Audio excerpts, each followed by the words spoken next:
আসসালামু আলাইকুম শিক্ষার্থী বন্ধুরা, কেমন আছো সবাই? Welcome to my channel to learning. তো আজকের এই ভিডিওতে আমরা আলোচনা করব রাজশাহী বিশ্ববিদ্যালয়ে ভর্তি পরীক্ষায় অনার্স প্রথম বর্ষে ভর্তি পরীক্ষার জন্য বিভিন্ন বিভাগ ইনস্টিটিউট কিছু শর্ত দিয়ে থাকে প্রতি বছরই। তো আমরা এই ভিডিওতে জানবো যে প্রতিটা ইউনিটে কোন কোন শর্ত দিয়ে ভর্তি পরীক্ষা অনুষ্ঠিত হয় এবং জানবো আসলে কি রাজশাহী বিশ্ববিদ্যালয়ের সংক্ষিপ্ত সিলেবাসে পরীক্ষা হবে কি হবে না, সেটাও জানবো এই ভিডিওতে। আর কোন কোন বিভাগে কত মার্কের কোশ্চিন হয়, কোন কোন সাবজেক্ট থেকে কত মার্কের কোশ্চিন হয়, তো সম্পূর্ণ ডিটেলস জানবো এই ভিডিওতে। আমরা তিনটা ইউনিটি এ বি সি তিনটা ইউনিটি জানবো। আর তোমাদের একটা নোটিশ বা একটা ছোট্ট একটা নিউজ আমি বলে দিই। রাজশাহী বিশ্ববিদ্যালয়ের আপডেট যে 2021-22 সেশনের যে সকল শিক্ষার্থী তোমরা পরীক্ষা দেবা এবার 2022 সালে, তো তোমাদের অ্যাডমিশনের যে কারিকুলাম, অ্যাডমিশনের যে নিয়মকানুন, অ্যাডমিশন যে কীভাবে হবে, তো সম্পূর্ণ নিউজ আপডেট দিবে মার্চের প্রথম সপ্তাহের দিকে। এটা একটা আভাস দিয়েছে রাজশাহী বিশ্ববিদ্যালয় যে মার্চের প্রথম সপ্তাহের দিকে তোমাদের নোটিশটা অথবা বলে দিতে পারে বা আপলোড দিয়ে দিতে পারে। তো সেটার আপডেটটা পেয়ে গেলে সাথে সাথে তোমাদের জানিয়ে দেব। বাট এখন আমরা যেটা জানাচ্ছি সেটা হচ্ছে তোমার একটা ধারণা দেওয়ার জন্যে, তাহলে তুমি সেভাবে একটু প্রিপারেশনটা আরও এগিয়ে নিতে পারবা। কারণ কোন সাবজেক্টে কত মার্কের কোশ্চিন হয়ে থাকে তুমি যদি না জানো, তাহলে ওইটার উপর তুমি ভালো করে ফোকাস দিতে পারবা না। তো চলো আমরা বেশি কথা না বলে ডাইরেক্ট ভিডিওর যে মেন পয়েন্ট সেটাতে যাই। তো তোমার স্ক্রিনে দেখতে পাচ্ছ যে প্রথম বর্ষ স্নাতকের কিছু তথ্য এখানে, যে এটা হচ্ছে এ ইউনিট। কোন ইউনিট? এটা হচ্ছে এ ইউনিট। এ মানে হচ্ছে আর্টস, কলা অনুষদ, আইন অনুষদ, সামাজিক বিজ্ঞান অনুষদ, চারুকলা অনুষদ এবং শিক্ষা গবেষণা ইনস্টিটিউট। তার মানে এ ইউনিটের ভিতর এই সকল বিভাগ এবং অনুষদ রয়েছে। তো পরীক্ষার ধরন হচ্ছে এমসিকিউ, কোনো রিটেন পরীক্ষা নেই। পরীক্ষার সময় হচ্ছে 1 ঘন্টা, প্রশ্ন সংখ্যা হচ্ছে 80, পূর্ণমান হচ্ছে 100, পাস নম্বর হচ্ছে 40। এটা 2020-21 সালে হয়েছে। বাট 21-22 সালেও সেম ওই 1 ঘন্টায় এমসিকিউ, 80 নম্বর, পূর্ণমান 100, এইসব মার্কই থাকে। কিন্তু এসবের কোনো চেঞ্জ হয় না, এগুলো প্রতি বছরই সেম থাকে। বাট চেঞ্জ হয় কোনটা, যে হয়তো বা আসন সংখ্যা এত থেকে এত বাড়ায় নিয়েছে, 100 থেকে 110 বাড়ায় নিয়েছে, অথবা এরকম হতে পারে যে যেহেতু রাজশাহী বিশ্ববিদ্যালয়ে কী আছে যে সিলেকশন পদ্ধতিতে আছে, এটা চেঞ্জ হয় এবং সেকেন্ড টাইম হবে কি হবে না এটা নিয়ে একটা ডিসিশন হয়। তো আমি তার আগে বিষয়টা ক্লিয়ার করে দিই যে সেকেন্ড টাইম হবে কি হবে না এটাও জানতে পারবা তুমি মার্চের প্রথম সপ্তাহের দিকে। ওকে, কারণ ইউনিভার্সিটি কর্তৃপক্ষ বলেছে এই বিষয়ে আমরা আলোচনা করতেছি। তো ওনারা বলতেছেন যে মার্চের প্রথম সপ্তাহে আমরা বলে দেব যে সেকেন্ড টাইম থাকবে কি থাকবে না, আর সংক্ষিপ্ত সিলেবাসে পরীক্ষা হবে কি হবে না।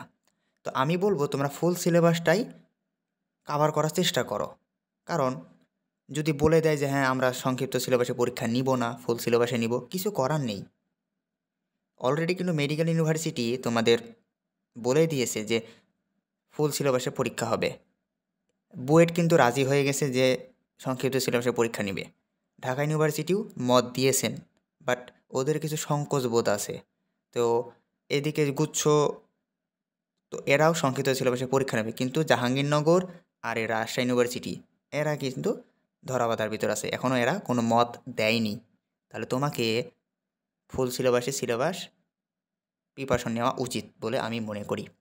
ওকে, তো যেটা বলছিলাম যে এ ইউনিটের এগুলো তোমার পরীক্ষার সময়, প্রশ্ন সংখ্যা, পূর্ণমান এগুলো সেম থাকে প্রতি বছরই, এটা কোনো চেঞ্জ হয় না। ওকে, তারপরে দেখো এ ইউনিটে কী কী ইউনিট থাকে, যে এমসিকিউ পর্যন্ত ক খ 3টা অংশ থাকবে। পরীক্ষার মান বন্টনটা কেমন হবে সেটা দেখো, খুবই ইম্পর্ট্যান্ট একটা বিষয়। মান বন্টনটা তোমাকে অবশ্যই জানতে হবে।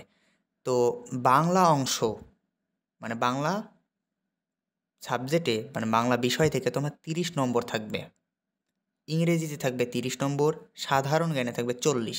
তাহলে টোটাল হচ্ছে 100 নম্বরের পরীক্ষা। আমি দেখো তোমার স্ক্রিনে যে বাংলাতে 30 নম্বর থাকবে, ইংরেজিতে 30, সাধারণ জ্ঞানে 40 নম্বর, আর টোটাল মার্ক কত? 100 নম্বর। ওকে, এটা হচ্ছে তোমার মান বন্টন। এখন প্রাথমিক আবেদন থেকে এ ইউনিটে 45,000, 15,000 করে শিক্ষার্থী বাছাইয়ের ক্ষেত্রে 60% মানবিক শাখা হতে এবং 40% হচ্ছে মানবিক ব্যতীত অন্যান্য শাখা। তাহলে মানবিক বাদে অন্যান্য কি শাখা আছে? কমার্স আছে, আরেকটা কি সায়েন্স আছে, মানে কি ব্যবসা শাখা, আরেকটা কি সায়েন্সের শাখা। তো ওরা সহকারে তোমার কি হবে, মানে অরিজিনালি মানবিক যে আছে, মানে তুমি যদি মনে করো যে তুমি আর্টসের স্টুডেন্ট, তুমি তার আর্টসের স্টুডেন্টরা 60% আবেদন করতে পারবে, তাদের আবেদন যাচাই করা হবে, মানে বাছাই করা হবে। আর বাকি 40% কাউন্ট করবে তোমার কমার্স এবং সায়েন্স থেকে। এ কারণে এখানে বলতেছে 60% মানবিক শাখা হতে আর 40% মানবিক ব্যতীত অন্যান্য শাখা হতে। দেন টোটাল মিলে 45,000, কত?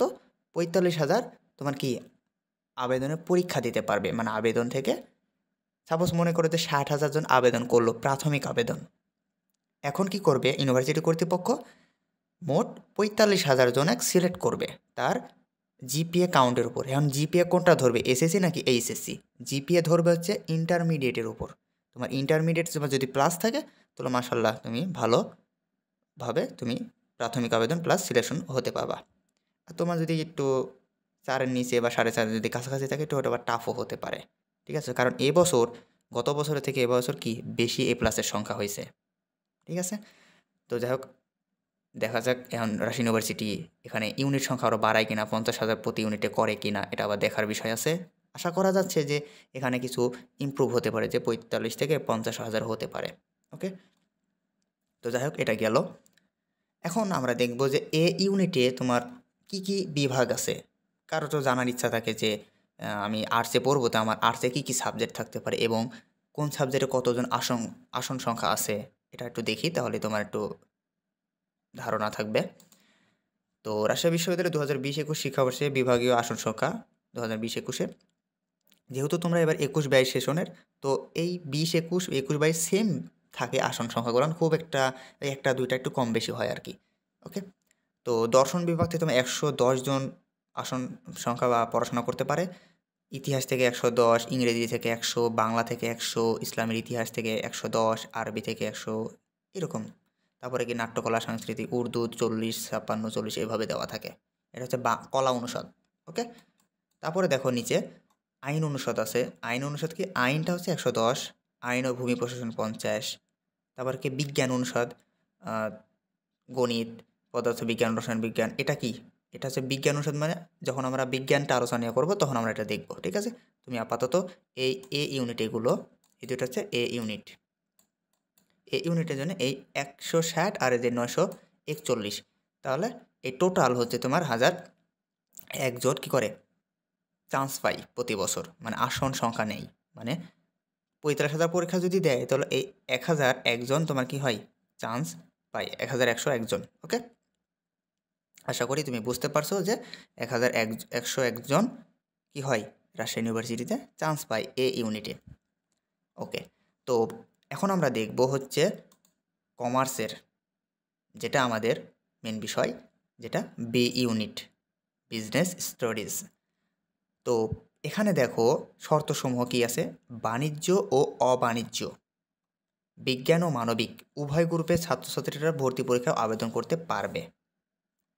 তার মানে বাণিজ্য মানে তো যারা কমার্সেরই তাদের জন্যও, আর যারা অবাণিজ্য মানে কি, বিজ্ঞান এবং মানবিক, এরাও তোমার এই বি ইউনিটে পরীক্ষা দিতে পারবে। তো বাণিজ্য অবাণিজ্য গ্রুপের ছাত্রছাত্রীদের নিম্নলিখিত বিষয়ের উপর এমসিকিউ পদ্ধতিতে ভর্তি পরীক্ষা হবে। তো প্রথমে দেখি আমরা বাণিজ্য গ্রুপ, মানে তুমি যদি অ্যাকচুয়ালি কমার্সের স্টুডেন্ট হয়ে থাকো, মানে ব্যবসা শাখার স্টুডেন্ট হয়ে যদি থাকো, তাহলে তোমার এই নিয়মে তোমার পরীক্ষা হবে রাজশাহী ইউনিভার্সিটিতে। তোমার বাংলা থাকবে হচ্ছে 10 মার্ক, ইংরেজি থাকবে 25 মার্ক, ব্যবসা সংগঠন ও ব্যবস্থাপনা থাকবে 25 মার্ক, হিসাব বিজ্ঞান থেকে 25 মার্ক, আইসিটি থেকে 15 মার্ক। ওকে, তো এগুলো হচ্ছে তোমার মানবন্টন বাণিজ্য গ্রুপ। বাংলাটা তোমার গত বছর থেকে চালু করেছে, বাট 2019 সেশনে বাংলা ছিল না অতটাও। আচ্ছা, অবাণিজ্য গ্রুপের জন্য কী কী থাকবে, বাংলা থাকবে 20 মার্ক, ইংরেজি থাকবে 30 মার্ক, সাধারণ জ্ঞান থাকবে 25 মার্ক, আইসিটি থাকবে 25 মার্ক, তাহলে মোট 100 মার্ক, এখানেও 100 মার্ক। এটা হচ্ছে অবাণিজ্য, যেটা হচ্ছে সায়েন্স এবং মানবিক শাখাদের এরা পরীক্ষা দেবে এইসব সাবজেক্টের উপর। আর তুমি যদি বাণিজ্যিক শাখার হও, অরিজিনাল বাণিজ্য গ্রুপের হও, তাহলে তোমার এই 5টা সাবজেক্টের উপর ভিত্তি করে তোমার পরীক্ষা হবে। ওকে, আশা করি তুমি বিষয়টা বুঝতে পারছো, তোমার মানবন্টনটা। তো প্রাথমিক আবেদনটা সেম, যে আমি প্রথমের দিকে বললাম যে 60% তোমার বাণিজ্য গ্রুপ থেকে নিবে আর অবাণিজ্য গ্রুপ 40% মানে সায়েন্স আর আর্টস থেকে নিবে। দেন টোটাল 45,000 পরীক্ষা দিতে পারবে। এবং এখানে আছে 3 নম্বর যে ব্যবসায় প্রশাসন ইনস্টিটিউট IBA, যেখানে পড়ার অনেক ধরনের শখ থাকে। তো এটা ভর্তির জন্য ইংরেজিতে বাণিজ্য গ্রুপের পরীক্ষার্থীদের MCQ পরীক্ষায় 25-এর মধ্যে ন্যূনতম 10 পাইতে হবে। এখানে দেখো ইংরেজিতে কত আছে? 25 মার্ক আছে না? এই যে 25 মার্ক, এটার ভিতর তোমাকে সর্বনিম্ন 10 পাইতে হবে যদি IBA-তে যদি চান্স পেতে চাও। 10 নম্বর সর্বনিম্ন পাইতে হবে। দেন এরপরে যত তোমার হবে সেই হিসেবে তোমাকে IBA-তে চান্স পাওয়ার পসিবিলিটি থাকবে। আর অবাণিজ্য গ্রুপের পরীক্ষার্থীদের 30-এর মধ্যে ন্যূনতম 12 নম্বর পেতে হবে। ওকে? কারণ IBA-তে টোটাল 50 জন ছাত্রছাত্রী নেয় প্রতিটা বছর। ওকে? আশা করি বুঝতে পারছো। তো সেটা আমরা এখন দেখব যে আসন সংখ্যাটা, তাহলে বিষয়টা তুমি দেখতে পাবা। এখানে দেখো যে B ইউনিটের অধীনস্থ আসন সংখ্যা কী কী আছে ও IBA হিসাব বিজ্ঞান বাণিজ্য গ্রুপ থেকে 100 জন তোমার চান্স পাবে, বিজ্ঞান গ্রুপ থেকে 7 জন, মানবিক থেকে 3 জন, টোটাল পাবে হচ্ছে 110 জন চান্স পাবে এবং পড়ার সুযোগ পাবে হিসাব বিজ্ঞান ও তথ্য ব্যবস্থা বিভাগ থেকে। ম্যানেজমেন্ট থেকে 85, বাণিজ্য গ্রুপ থেকে শিওর পাবে, বিজ্ঞান থেকে 12 জন আসবে, মানবিক থেকে 3 জন আসবে, দিয়ে 100 জন। মার্কেটিং থেকে 85, 22, 3, 10, 110। তোমার আসন সংখ্যাটা স্কিপ করে তুমি দেখে নিতে পারো, আমি আর এগুলো বলছি না। লাস্টে IBA-টা দেখো 25 জন যাবে বাণিজ্য গ্রুপ থেকে, বিজ্ঞান থেকে 20 জন আসবে, মানবিক থেকে 5 জন, তার টোটাল হলো 50 জন। আমি যে মাত্র একটু আগে যেটা আমি বললাম কিছুক্ষণ আগে যে টোটাল 50 জনটাই প্রতি বছর। দেন তোমার 560 জন টোটাল হচ্ছে 560 জন ভর্তির সুযোগ পাই। ঠিক আছে? আশা করি তুমি বুঝতে পারছো। ওকে, তো এখন আমরা কি দেখব? বি ইউনিট হলো, এখন সায়েন্সটা বাদ আছে, সেটা একটু দেখি। আর তার আগে আসন সংখ্যাটা দেখো বিজ্ঞান অনুষদের, বিজ্ঞান না, যে মানবিক বিজনেস যেটা আমরা দেখলাম, এটা দেখার প্রয়োজন নেই আমাদের। জাস্ট আমরা এখন এটা দেখব যে সি ইউনিটের বিষয়ভিত্তিক পরীক্ষার মানবন্টন। তো তুমি যদি একজন সায়েন্সের স্টুডেন্ট হয়ে থাকো তাহলে তোমার ইউনিট সি তোমার MCQ ভর্তি পরীক্ষা 2টি স্ট্রিমে অনুষ্ঠিত হবে। ভর্তি পরীক্ষা 2টা স্ট্রিমে অনুষ্ঠিত হবে, বিজ্ঞান স্ট্রিম, সায়েন্স স্ট্রিম যেটা বলে। তো সেটার মানবন্টনটা কী হচ্ছে দেখো, তোমার সি ইউনিটের এগুলো সাবজেক্ট গণিত, পদার্থবিজ্ঞান, রসায়ন, পরিসংখ্যান ইত্যাদিতে যে কটা সাবজেক্ট আছে, মোটামুটি কতটা সাবজেক্ট আছে তোমাদের? 26টা সাবজেক্ট আছে। তো এটা হচ্ছে তোমার সি ইউনিটের সাবজেক্টের নাম। তো তুমি যদি বিজ্ঞান স্ট্রিমের হও তো তোমার এখানে কি মানবন্টন দেখো, শাখা, আবশ্যিক বিষয় আছে আর ঐচ্ছিক বিষয় আছে। তো আবশ্যিক মানে তোমাকে অবশ্যই দাগাইতে হবে, যেগুলো মাস্ট বি, যেটা কি পদার্থবিজ্ঞান প্রশ্নের সংখ্যা থাকবে 25, নম্বর কত 1.25 করে, 31.25, 2 পাস। আর রসায়ন থেকে প্রশ্নের সংখ্যা থাকবে 25টা, প্রতিটা মান মানে একটা প্রশ্ন যদি তোমার সঠিক হয় তাহলে তুমি মার্ক পাবা 1.25 করে। ওকে? আর তোমার যদি 5টা মার্ক যদি কাটা যায় তাহলে তুমি কি হবে, তোমার 1.25 মার্ক কাটা যাবে। ওকে? তাহলে তোমার 31.2 পাস। এবং ICT থেকে 5টা প্রশ্ন হবে, মার্ক থাকবে কত 6.2 পাস। এখন ঐচ্ছিক বিষয়, তুমি চাইলে গণিত অথবা জীববিদ্যার ভিতরে যে কোনো একটা দাগাইতে পারো। তুমি যদি শুধুমাত্র গণিত দাগাও তাহলে তোমার মার্ক হবে 31.2 পাস। তুমি যদি চাইলে জীববিদ্যা যদি দাগাও তাহলে তোমার হবে 31.2 পাস। আর তুমি যদি জীববিদ্যা এবং গণিত দুটি একসাথে দাগাও তাহলে তোমার মার্ক হবে জীববিদ্যাতে 13 আর গণিতে 12। ওকে? আশা করি বুঝতে পারছো। ঠিক আছে?